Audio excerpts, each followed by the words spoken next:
The old Bulgarian boy, or should I say the young Bulgarian boy, who for quite a while was public enemy number one. He was near and dear to many of our cold black hearts, has once again surfaced. And if you don't know who I'm talking about, I am talking about the CEO and co-founder of Robinhood, Vlad Tenev, who seems to be the exact opposite of the mythological Robin Hood story. Instead of stealing from the rich and giving to the poor, he seems to steal from the poor, the average Joe like you and me, and line his own pockets. In a weird sense, I would argue that this guy, who has now, showed up in the public once again, is really just some strange Frankenstein story of the actual Robin Hood. Anywho, this is what he's most recently up to. He did a talk with Sorkin on Squawk Box, and here's what he had to say. Let's talk about this retirement account, and then let's maybe get into some of the more thornier issues around what's going on in your space these days. How big a deal is this, and how does this change the equation for Robinhood, given the focus, at least historically, on younger consumers? Now we're talking about retirement.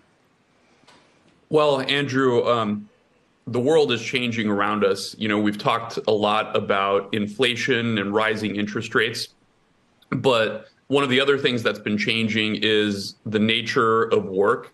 You see an increasing number of people sort of avoiding the one employer traditional model and doing freelance work, doing gig economy work, having multiple sources of income. And with this product, we're excited to offer a retirement account that's specifically geared towards the needs of these customers. So as you mentioned earlier, it's the first and only IRA that offers a match. And with the nature of work changing, the traditional kind of employer as a safety net model is evaporating a little bit too. And we're happy for Robinhood to kind of step in and help our customers retire.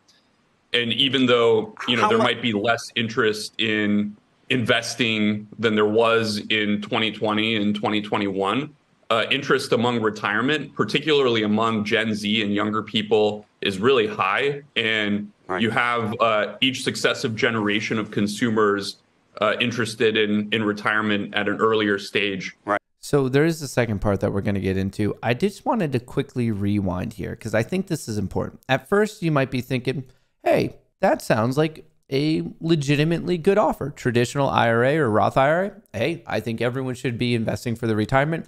A zero commission fees, also great. That is a hallmark of many brokers now. I would argue that Robinhood started it. 1% match on every contribution dollar. So if you give $100, they'll give you $1. This sounds good.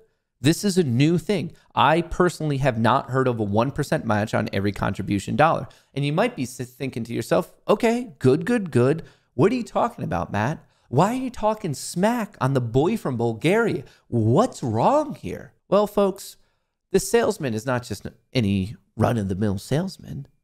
He's a slimy snake oil salesman. What we have right here, traditional IRA, Roth IRA, 1% match, zero commission fees.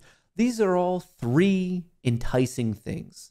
The sound of a siren saying, come here, join us, give us your money. And you know why he would do that? Is because he knows as soon as you're on his platform, Robinhood, he knows there's a good chance that a high percentage is going to make some sort of trading. And the more you're trading on Robinhood, the more you're engaging in payment for order flow. I know many of my existing users know what PFOF is, but to my new viewers, this is the practice of a brokerage like Robinhood sending your orders to a wholesale retailer. A retail wholesaler is probably the best way. And internalizers, there are various names, but it never hits the lit exchange. You are not competing on the New York Stock Exchange. You're not competing on the NASDAQ. You are competing basically with Citadel. We know that from various government hearings. They are the market maker. If you're buying, they're selling. If you're selling, they're buying. And what they're doing is basically the spread, the difference between the bid and the ask. They're always just running that difference. And that's exactly why, even in this environment, Citadel just reported today they had profits of 32% this year. They made billions and billions and billions of dollars off of this practice, which costs many people, pension funds, ETFs, billions of dollars because it's widening the spread, and that's how they make their money. So they don't care. This right here, it's, as I alluded to before, it's enticing to get you on your platform. It all sounds good, but there's going to be X percentage of people who are like, you know what? I might trade a little bit, and they're going to start engaging in something that is negative to themselves. And I would take it a step further and say negative to the entire stock market ecosystem, and they don't even know it. Wild, wild, wild that we're getting it from the boy from Bulgaria, but he did not stop there. We got to talk about the Sam Bankman-Fried of all of it. He, of course, imagine asking one complete fraud's opinion about another complete fraud. I mean, amazing. The irony. Said taking a stake in your company. There was a lot of speculation, as you very well know, that he wanted to maybe even buy the entire business. What did you think when you heard about the bankruptcy and all of the other now speculation or worse around what's happened here? Yeah.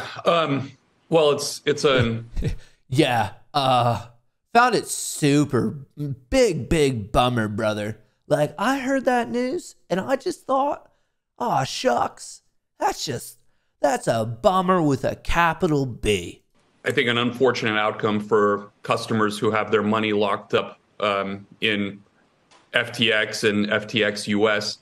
I think my takeaway, and it's something that we haven't really heard discussed too much, is there's a little bit of a pattern that I'm starting to see with these foreign companies that create U.S. subsidiaries, and these U.S. subsidiaries are relatively small, but it gives them access to the U.S. market.